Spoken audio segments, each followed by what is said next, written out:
Being creative is like carrying this weight on your shoulders. There's this desire to get to the finish line as quickly as possible, to unencumber yourself, but the faster you move, the more likely you are to stumble and fall. And that is a lot of what Telltale's journey is, especially really early on in that studio's history, is they had moments where they were carrying on this weight, trying to go down their creative journey, and in times where they fell. Their Jurassic Park game was an example of that, where they were trying down this path, they were carrying this burden, and unfortunately, it got the better part of them. It wasn't the success they were hoping for.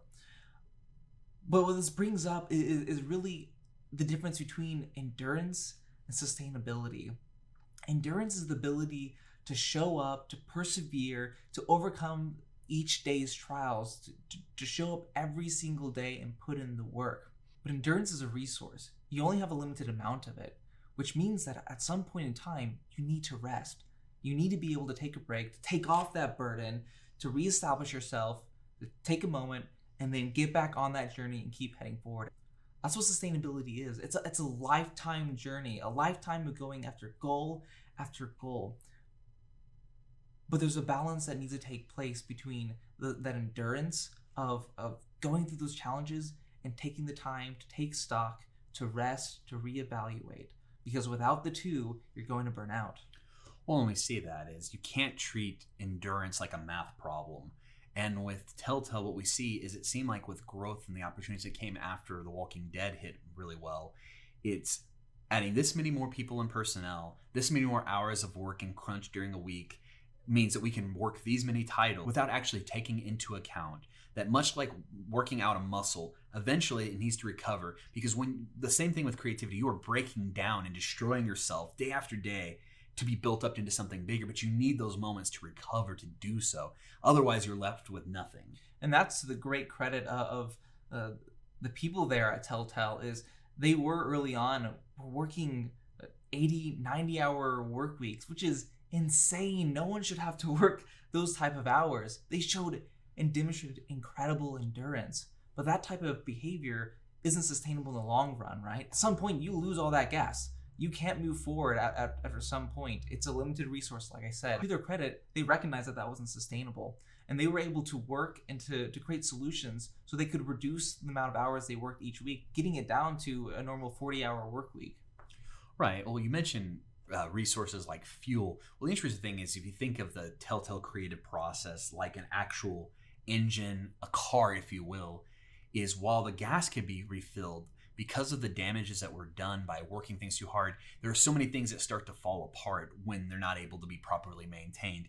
And that's where we start to get to issues of sustainable. Is you have the endurance to do it, but eventually to sustainably do it when the wheels are falling off, it doesn't matter how much gas is refilled in the tank.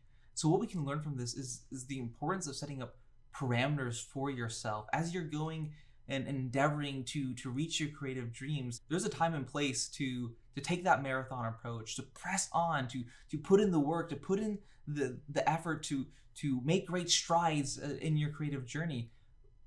But also understand that you can't do that forever, and so you have to make sure there's time to rest. And so when you're setting up how you want to work, take that into consideration. When is the best time for you to work? When is the best time for you to research? When is the best time for you to analyze? Really understanding your why, your purpose, what are you doing this for? What's the message you're trying to communicate?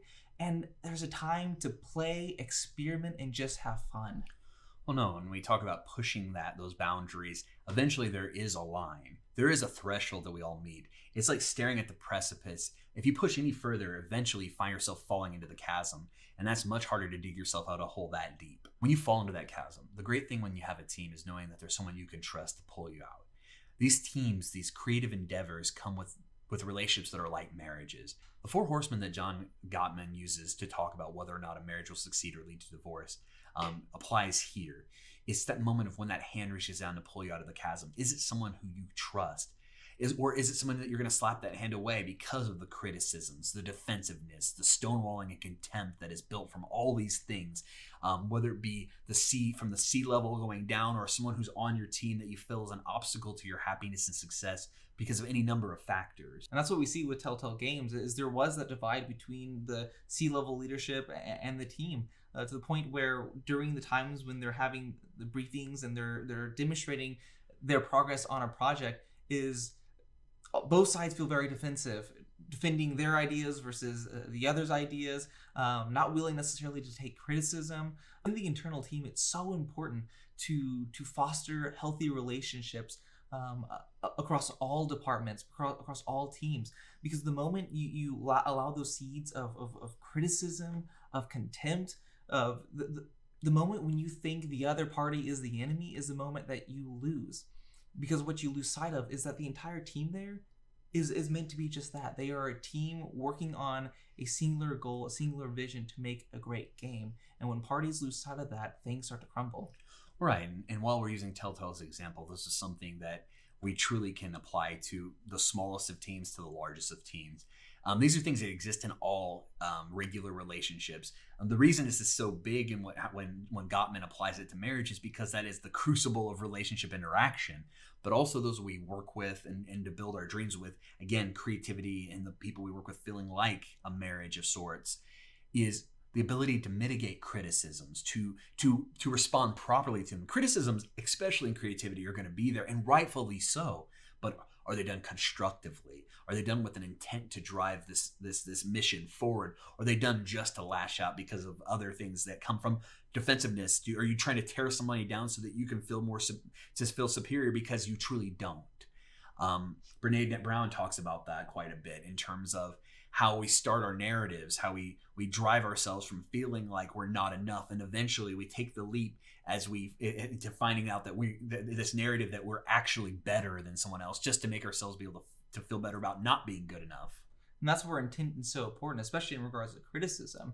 Is where's this criticism coming from? Is it coming from a place of truly striving to help someone to improve, to give your input to help shape something so it can be better than what it is? Or is it being fueled more by contentment, by this desire to hurt someone for whatever reason? And that's something we have to have the self-awareness to realize, especially as we're working in this together, is always keeping ourselves in check, checking our egos at the door, because the mission is more important than my own opinions, my own feelings. With creativity, it's all about heart. And criticism and defensiveness are clogged arteries of that heart.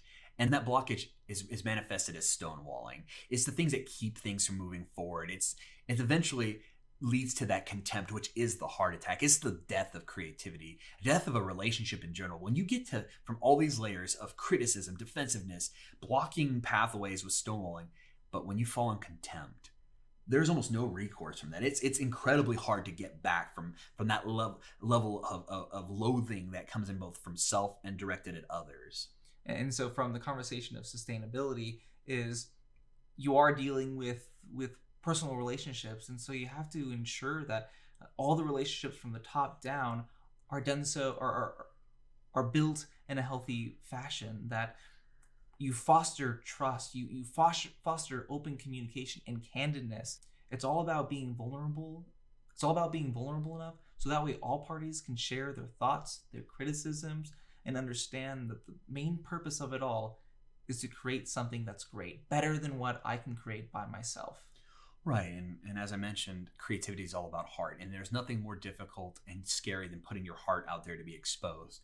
And there's nothing more damaging to have it destroyed by all those horrible things represented in those four horsemen. But the difference being, if they are nurtured and taken care of, that having heart, much like being in love or being driven by some sort of passion, much like creativity brings out in us, gives us the strength to overcome incredible obstacles, to do things together. Nurturing those things and protecting the heart would help lead to that sustainability, the ability to keep doing it day after day, mitigating and fighting each challenge as it comes your way.